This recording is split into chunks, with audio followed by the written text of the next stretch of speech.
Welcome back to our fifth lecture on databases and database users.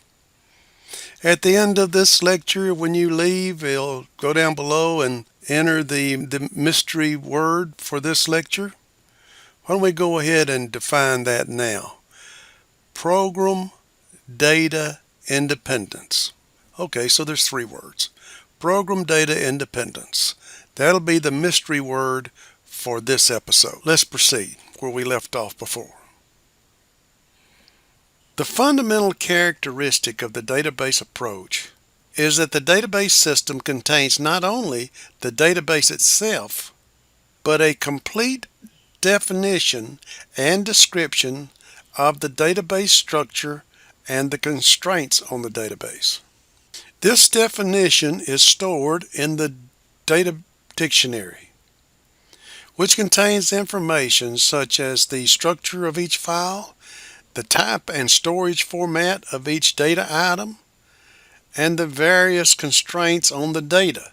Constraints including issues like restricting access to certain departments or even to certain users. The information stored in the data dictionary is called metadata, and it describes the structure of the primary database. The data dictionary is used by the database management software and also by database users and programmers who need information about the database structure. In traditional file processing, data definition is typically part of the application programs themselves. Database software can be used equally well by any organization from universities to Fortune 500 businesses. The structure of the data files is stored in the database management data dictionary separately from the programs that use it. This is called program data independence. In some types of databases, such as object-oriented and object-relational, users can define operations on the data as part of the data definition. An operation, which is also called a function or a method, is specified in two parts. The interface of an operation includes the operation name and the data types of its arguments. The implementation or method of the operation is specified separately and can be changed without affecting the interface.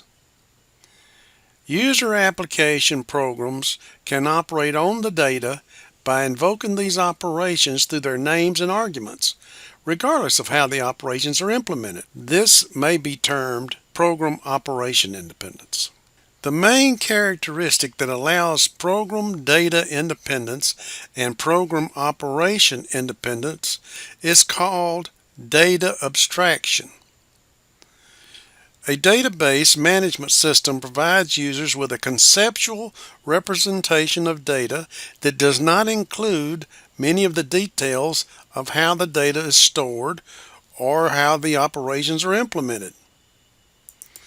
Informally, a data model is a type of data abstraction that is used to provide this conceptual representation. The data model uses logical concepts such as objects, their properties, and their interrelationships that may be easier for most users to understand than computer storage concepts. For example, it makes more sense to a user to say that an inventory ID is a number that briefly identifies a part and is used to relate or connect that part to its position in a point of sale order file, for example, or a purchase order file, the logical description, than to say that the data is located at a certain position in a record of an inventory file, the physical description. Hence, the data model hides storage and implementation details that are not of interest to most database users.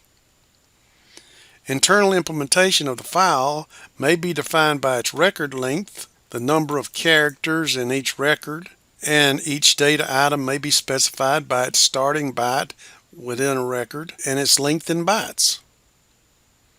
Let me see if I can restate this. In traditional file processing, when the programmer is writing code to access a piece of information, let's say the first name of a student, the programmer writes instructions to access the physical storage, basically identifying what the file is on the disk, which disk it's on, how to access it, and then tells it to start reading down through a number of rows of records until it gets to a certain spot.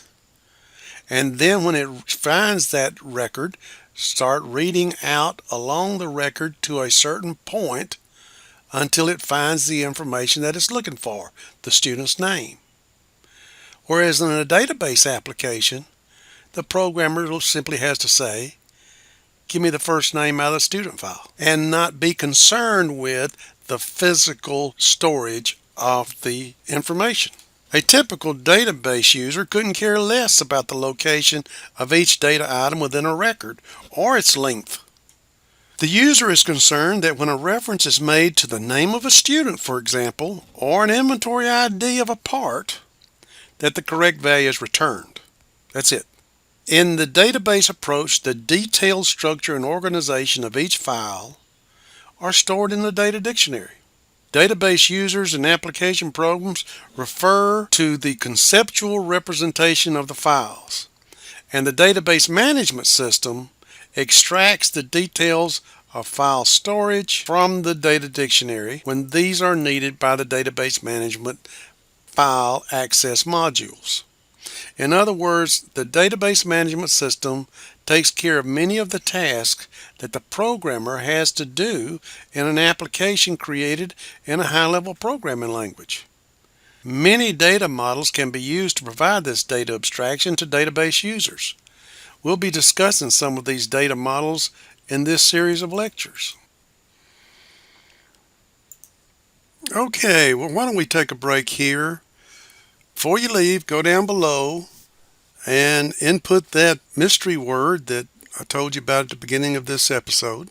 Go on out to our coursework page and check your knowledge on the material covered in this episode. And when you're ready, come on back. We've got more.